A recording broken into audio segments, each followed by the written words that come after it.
అమ్మ అనుగ్రహం కోసం ఆరాటం ఎవరికి దక్కేనో టీపీసీసీ పీఠం.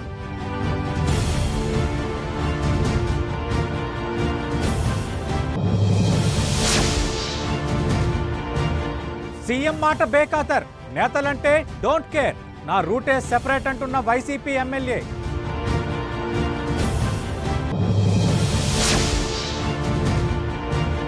సాగర్లో పారేన కమల వ్యూహం, దుబ్బాకాస్త్రాన్నే ప్రయోగించే ప్లాన్.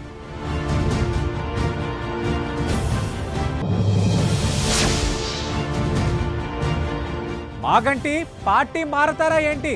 నిర్ణయం తీసుకునే దిశలో ఏలూరు మాజీ ఎంపీ.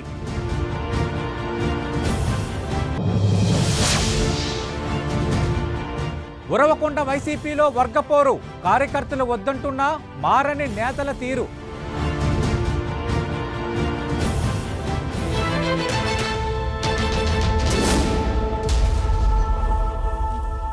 తెలంగాణలో పార్టీ పరిస్థితి ఎలా ఉన్నా పార్టీ పగ్గాలు చేపట్టాలనే ఆశ నేతలను ఢిల్లీ చుట్టూ తిప్పుతోంది. హైకమాండ్ అనుగ్రహం, అదే సోనియం అనుగ్రహం కోసం టీకాంగ్ నేతలు రాజధానిలో చక్కర్లు కొడుతున్నారు. ఇంతకీ ప్రకటన ఎప్పుడు? పీసీసీకి కొత్త చీఫ్ ఎవరు?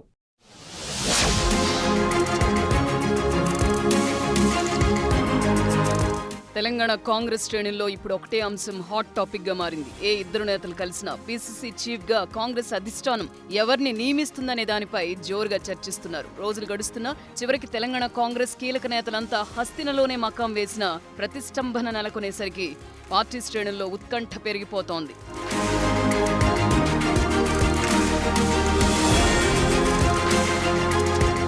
దుబ్బాక ఉప ఎన్నికలో పరాజయం, ఆ తర్వాత జీహెచ్ఎంసీ ఎన్నికల్లో ఘోర ఓటమి. దీంతో టీపీసీసీ చీఫ్ పదవికి ఉత్తమ్ కుమార్ రెడ్డి రాజీనామా చేసేశారు. కొత్త అధ్యక్షుడు వచ్చే వరకు ఉత్తమ్నే కొనసాగమని హైకమాండ్ చెప్పినా ఇష్టం లేని కాపురం అన్నట్లు ఆయన పార్టీ కార్యక్రమాలకు దూరంగా ఉంటున్నారు. దీంతో ఆయన తర్వాత ఎవరనేది వేగంగా తేల్చండిరా బాబు అంటూ పార్టీ క్యాడర్ ఎదురు చూస్తోంది.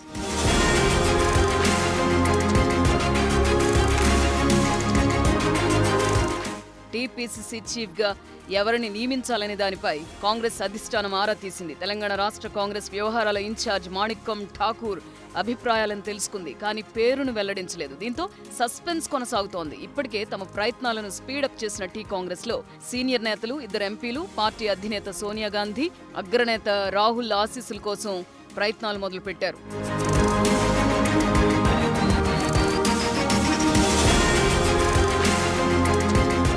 పీసీసీ అధ్యక్ష ఎంపిక ప్రక్రియ మొదలైనప్పటి నుంచి కాంగ్రెస్ లో అలజడి చెలరేగింది. పీసీసీ పీఠం విషయంలో నేతలు 2 వర్గాలుగా చీలిపోయారు. సీనియర్ లో గ్రూపు, కొత్తగా పార్టీలో చేరిన వారు మరో గ్రూప్ గా విడిపోయారు. సోషల్ మీడియాలో రూమర్స్ మాణిక్కం ఠాకూర్ దృష్టికి వెళ్లడంతో కలకలం రేగింది.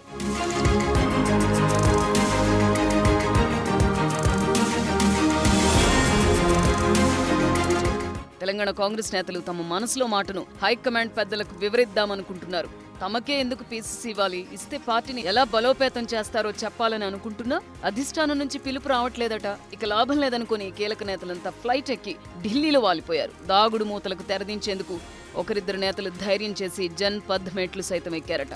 పీసీసీ చీఫ్ రేస్ లో ఉన్న కోమటిరెడ్డి వెంకటరెడ్డి, సోనియా గాంధీ, రాహుల్ గాంధీతో విడివిడిగా సమావేశమయ్యారు.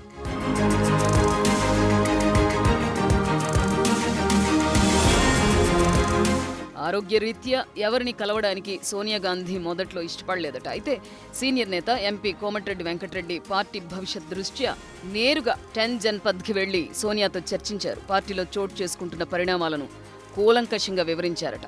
ఏఐసీసీ మాజీ అధ్యక్షుడు రాహుల్ గాంధీని కూడా కలిసి తన అభిప్రాయాన్ని వివరించారంటున్నారు.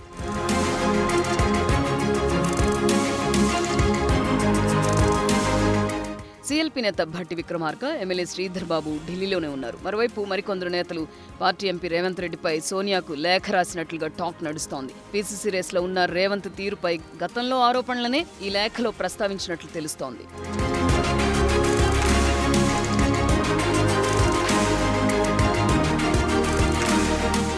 సమయం లేదు మిత్రమా అనే ధోరణి హైకమాండ్లోనూ కనిపిస్తోందంటున్నారు. అందుకే త్వరలో తెలంగాణ కాంగ్రెస్ కు కొత్త సారథిపై పార్టీ పెద్దలు క్లారిటీ ఇచ్చేస్తారంటున్నారు. త్వరలో నాగార్జున సాగర్ ఉప ఎన్నిక జరగనుండడం, బలోపేతం అవ్వడానికి తెలంగాణ బీజేపీ నేతలు ప్రయత్నాలు ముమ్మరం చేయడంతో హైకమాండ్ త్వరగానే పార్టీ పగ్గాల అంశం తేల్చేయబోతుందంటున్నారు.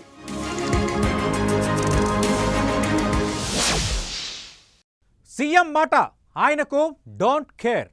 జిల్లా నాయకులు చెబితే వినేదే లేదు. ఆయన రూటే సెపరేటు. వైసీపీ అధినేతకు తలనొప్పిగా మారిన ఆ రాయలసీమ ఎమ్మెల్యే ఎవరు? ఆయన ఇలా ఎందుకు వ్యవహరిస్తున్నారు? Watch the story.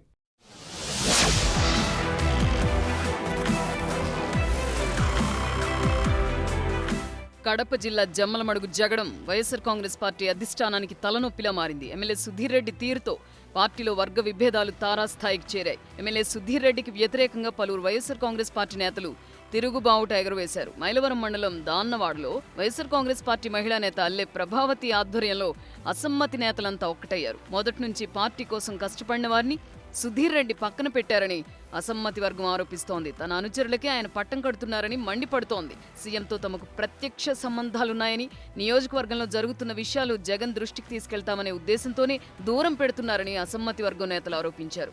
నియోజకవర్గంలోని అన్ని కాంట్రాక్ట్ పనులను తనకు అనుకూలంగా ఉండేవారికి అప్పగిస్తున్నారని, అసలు వైఎస్ ఫ్యామిలీ పేరు చెబితే చాలు సుధీర్ రెడ్డి మండిపడుతున్నారని మిగతా నేతలు ఆవేదన వ్యక్తం చేస్తున్నారు.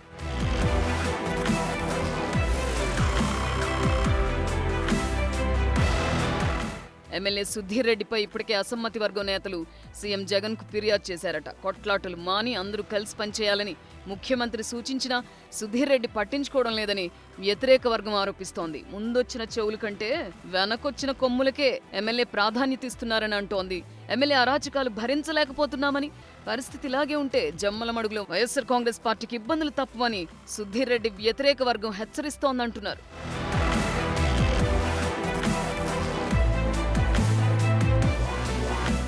సుధీర్ రెడ్డి వ్యతిరేక వర్గం ఆరోపణలలో ఉంటే ఆయన అనుకూల వర్గం వాదన మరోలా ఉంది. సుధీర్ రెడ్డిపై ఆరోపణల్లో వాస్తవం లేదని అనుచరగణం చెబుతోంది. ఎమ్మెల్యేపై ఆరోపణలు చేసిన వారంతా గతంలో టీడీపీకి పనిచేశారని వాదిస్తోంది. మొన్నటి ఎన్నికల్లో ఆ వర్గం పనిచేసిన చోట వైఎస్ఆర్ కాంగ్రెస్ పార్టీకి తక్కువ ఓట్లు రావడమే అందుకు నిదర్శనం అంటోంది. ఈ విషయం ఎంపీ అవినాష్ రెడ్డికి కూడా తెలుసునంటోంది సుధీర్ రెడ్డి వర్గం. ఏదేమైనా సీఎం సొంత జిల్లా జమ్మలమడుగు పంచాయతీ పార్టీకి తలనొప్పిగా తయారైందంటున్నారు.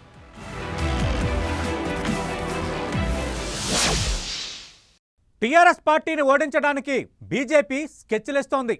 దుబ్బాక ఉప ఎన్నికల్లో వేసిన ప్లాన్ సక్సెస్ కావడంతో దానినే నాగార్జున సాగర్ ఉప ఎన్నికల్లోనూ అమలు చేయబోతుందట. ఇంతకీ బీజేపీ వ్యూహమేంటి?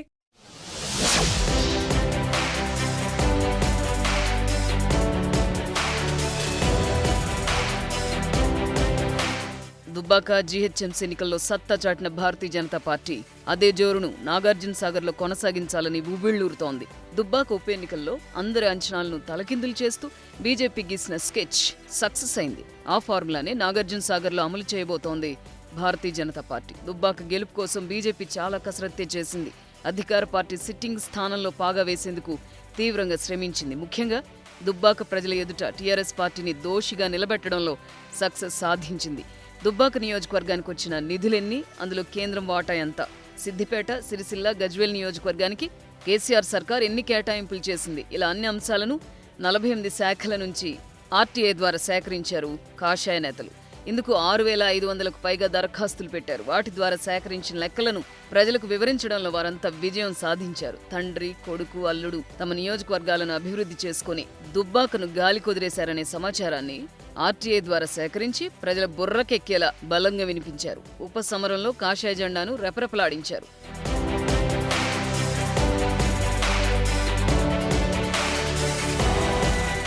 దుబ్బాకలో సంధించిన ఆర్టీఐ అస్త్రాన్నే నాగార్జున సాగర్ ఉప ఎన్నికలోనూ ఎక్కుపెడుతోంది బీజేపీ. సాగర్ నియోజకవర్గ అభివృద్ధికి తెలంగాణ ప్రభుత్వం 6 ఏళ్లలో కేటాయించిన నిధుల వివరాలను సేకరిస్తోంది. ఇప్పటివరకు ఆర్టీఐ కింద 220 దరఖాస్తులు చేసుకుంది. పూర్తి సమాచారం ఇవ్వాలంటూ నల్లగొండ జిల్లా కలెక్టర్తో పాటు వివిధ శాఖలను కోరింది. భవిష్యత్తులో దరఖాస్తుల సంఖ్య పెరిగే అవకాశం లేకపోలేదు.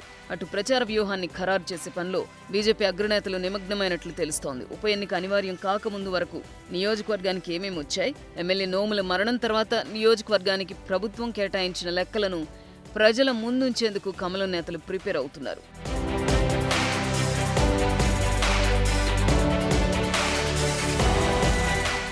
నాగార్జున సాగర్ నియోజకవర్గానికి కేంద్రం ఇచ్చిన నిధులెన్ని, అందులో రాష్ట్ర ప్రభుత్వం ఖర్చు చేసిన నిధులెన్నో లెక్కలు తేలుస్తోంది బీజేపీ. ఆయా శాఖలకు కేటాయించిన నిధులను ప్రభుత్వం సక్రమంగా వినియోగించిందా లేక నిధులను దారి మళ్లించిందా అన్న సమాచారాన్ని బయటకు తీస్తోంది. ఇప్పటికే 42 శాఖలకు సంబంధించి పూర్తి సమాచారం కావాలంటూ సమాచార హక్కు చట్టం కింద బీజేపీ నేతలు దరఖాస్తు చేసుకున్నారు. తమ ప్రయత్నాలు తెలుసుకున్న ముఖ్యమంత్రి కేసీఆర్ హుటాహుటిన నాగార్జున సాగర్ కు నిధులు విడుదల చేస్తున్నారని కమలనాథులు ఆరోపిస్తున్నారు.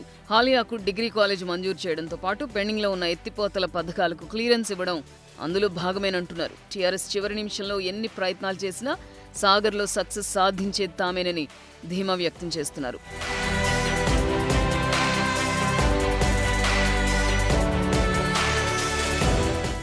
ఒకే ప్లాన్ ప్రతి చోట సక్సెస్ అవుతుందా అంటే అవునని చెప్పలేం, కాదని అనలేం.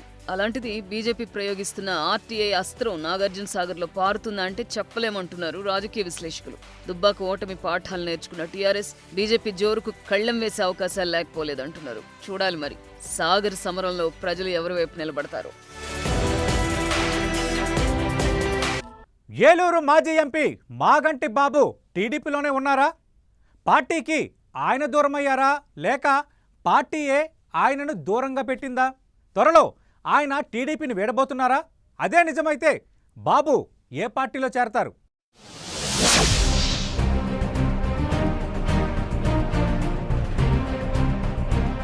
పశ్చిమ గోదావరి జిల్లాలో మాగంటి బాబు అంటే తెలియని వారుండరు. సినీ రంగం నుంచి రాజకీయాల్లోకి వచ్చి తనకంటూ ఓ ఇమేజ్ ని సృష్టించుకున్న వ్యక్తి మాగంటి వెంకటేశ్వరరావు అలియాస్ మాగంటి బాబు. మాగంటి రవీంద్రనాథ్ చౌదరి వారసుడిగా రాజకీయాల్లోకి వచ్చిన మాగంటి బాబు ఏలూరు ఎంపీగా, మంత్రిగా, దెందులూరు ఎమ్మెల్యేగా పనిచేశారు. 2009లో టీడీపీలో జాయిన్ అయి ఏలూరు ఎంపీగా పోటీ చేసి ఓడిపోయారు. 2014లో జరిగిన సార్వత్రిక ఎన్నికల్లో అదే పార్టీ నుంచి ఏలూరు ఎంపీగా పోటీ చేసి గెలిచారు.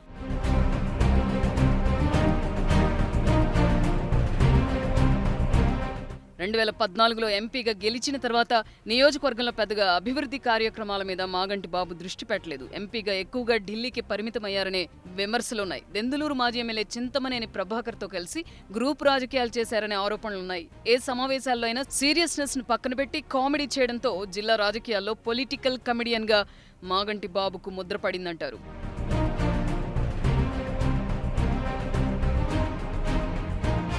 మాగంటి బాబు ఎంపీగా అధికారంలో ఉన్నప్పుడే తన వారసుడిని రాజకీయ రంగ ప్రవేశం చేయించారు. తన కొడుకు రామ్జీని జిల్లా తెలుగు యువత అధ్యక్షుడిని చేసి నారా లోకేష్ కి చేరువ చేశారు. పార్టీ కార్యక్రమాల్లో కొడుకుని ఇన్వాల్వ్ చేస్తూ వచ్చారు. 2019 సార్వత్రిక ఎన్నికల్లో మళ్లీ ఏలూరు ఎంపీ అభ్యర్థిగా పోటీ చేసి ఓటమి చెందిన మాగంటి బాబు అప్పటి నుంచి రాజకీయాలకు దూరంగా ఉంటున్నారు. ఇప్పటికీ ఎన్నికలు జరిగి 18 నెలలు గడుస్తున్నా జిల్లాలో ఆయన పాత్ర ఎక్కడా కనిపించడం లేదు. టీడీపీ కార్యక్రమాలను కూడా తండ్రి కొడుకులిద్దరూ పక్కన పెట్టేశారనే ప్రచారం జరుగుతోంది.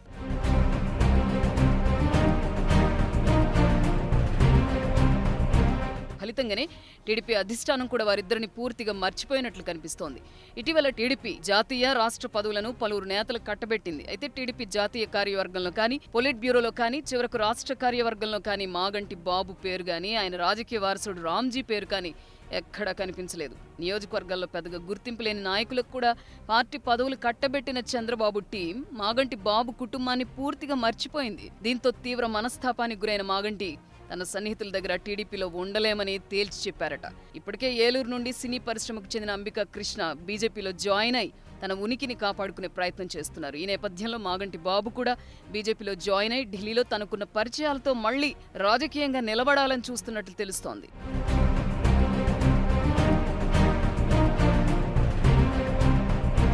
మొత్తానికి 3 తరాలుగా తిరుగులేని రాజకీయ నాయకులుగా వెలిగిన మాగంటి బాబు కుటుంబాన్ని చంద్రబాబు పూర్తిగా రాజకీయ సమాధి చేశారని ఆయన అనుచర వర్గం విమర్శిస్తోంది. ఒకవేళ టీడీపీని వీడి బీజేపీలో చేరితే మాగంటి బాబు మళ్లీ రాజకీయంగా పుంజుకుంటారో లేక కనుమరుగవుతారో కాలమే నిర్ణయిస్తుంది. అనంత వైసీపీలో పార్టీ నేతలు నువ్వా నేనా అంటున్నారు. ఓడిపోయిన సీటులో పార్టీని నిలబెట్టడం మానేసి సై అంటే సై అంటున్నారు. కార్యకర్తల్లో గందరగోళానికి కారణమవుతున్న ఉరవకొండ రాజకీయంపై స్పెషల్ స్టోరీ.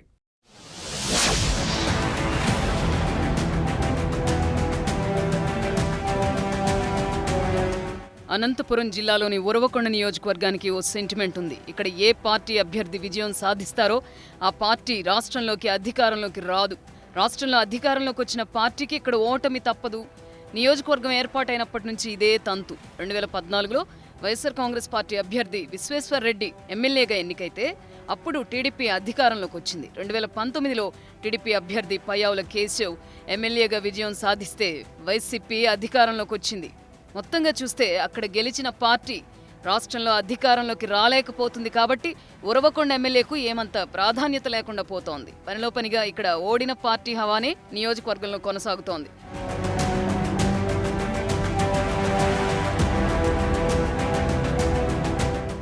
ఉరవకొండ నియోజకవర్గ వైసీపీ బాధ్యతలను మాజీ ఎమ్మెల్యే విశ్వేశ్వర్ రెడ్డికి అప్పగించింది పార్టీ అధిష్టానం. అయితే వైసీపీలో ఉన్న మాజీ ఎమ్మెల్సీ శివరామిరెడ్డి వర్గానికి విశ్వేశ్వర వర్గానికి అస్సలు పడడం లేదట. వీరిద్దరి మధ్య ఆధిపత్య పోరు ఫ్యాన్ పార్టీ పరువును బజారుకీడుస్తోందని పార్టీ క్యాడర్ మదన పడుతోంది.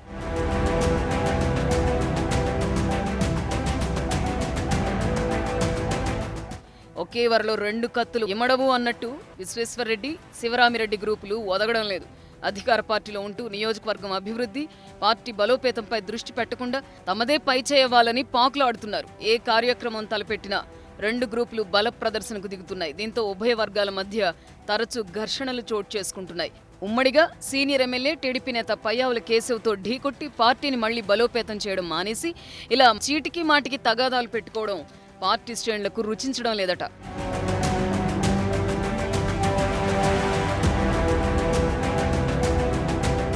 గతంలో ఒకసారి వైసీపీ అధిష్టానం ఇరు వర్గాల మధ్య సయోధ్య కుదిర్చింది. ఇద్దరు కలిసిమెలిసి ఉండాలని ఆదేశించింది. నియోజకవర్గంలో పార్టీని మరింత బలోపేతం చేయాలని సూచించింది. అయితే అది 3 నాళ్ల ముచ్చటగానే మిగిలింది. శరామామూలుగానే వర్గ విభేదాలు మళ్లీ పొడసూపాయి.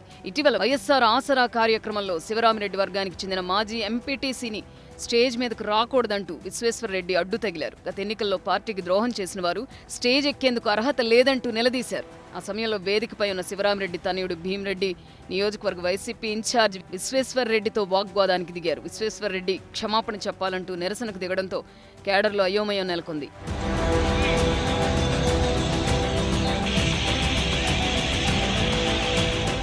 ఇది జరిగిన కొన్ని రోజులకే ఉరవకొండ నియోజకవర్గంలో గాలిమరల కంపెనీ కేంద్రంగా వివాదం నడిచింది. శివరామిరెడ్డి వర్గీయులను ఉద్యోగంలో నుంచి తొలగించి తమ వర్గీయులను చేర్చుకోవాలంటూ కంపెనీ వారిపై విశ్వేశ్వర్ రెడ్డి తనయుడు ప్రణయ్ రెడ్డి ఒత్తిడి తెచ్చాడని ఆరోపణలు వచ్చాయి. శివరామిరెడ్డి వర్గీయులు గాలిమరల కంపెనీ యాజమాన్యంతో గొడవకు దిగడంతో తీవ్ర ఉద్రిక్త పరిస్థితులు తలెత్తాయి. ఎవరిని తొలగించడం లేదని గాలిమరల కంపెనీ యాజమాన్యం హామీ ఇవ్వడంతో వెనక్కి మళ్లారు శివరామిరెడ్డి వర్గీయులు. ఇది జరిగిన కాసేపటికే విశ్వేశ్వర్ రెడ్డి తనయుడు ప్రణయ్ రెడ్డి మరో వివాదానికి తెరతీశారు. శివరామిరెడ్డి వర్గం చెప్పింది కాకుండా తాము చెప్పిందే జరగాలంటూ పట్టుబట్టేందుకు యత్నించారు. గాలిమరల కంపెనీలో తాము చెప్పిన వాహనాలనే అద్దెకు పెట్టుకోవాలని డిమాండ్ చేసేందుకు వెళ్తున్న ప్రణయ్ రెడ్డిని పోలీసులు అడ్డుకున్నారు. పోలీసులు జోక్యం చేసుకుని ఇరు వర్గాలకు సర్ది చెప్పడంతో కార్యకర్తలు ఊపిరి పీల్చుకున్నారు.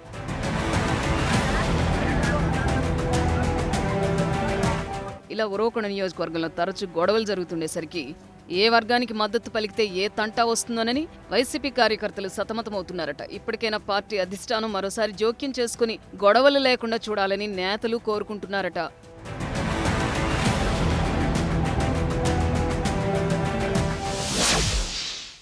ఇదండి ఇవాల్టి పొలిటికల్ పంచ్. మరిన్ని పంచ్లతో రేపటి ఎపిసోడ్లో మళ్ళీ కలుద్దాం.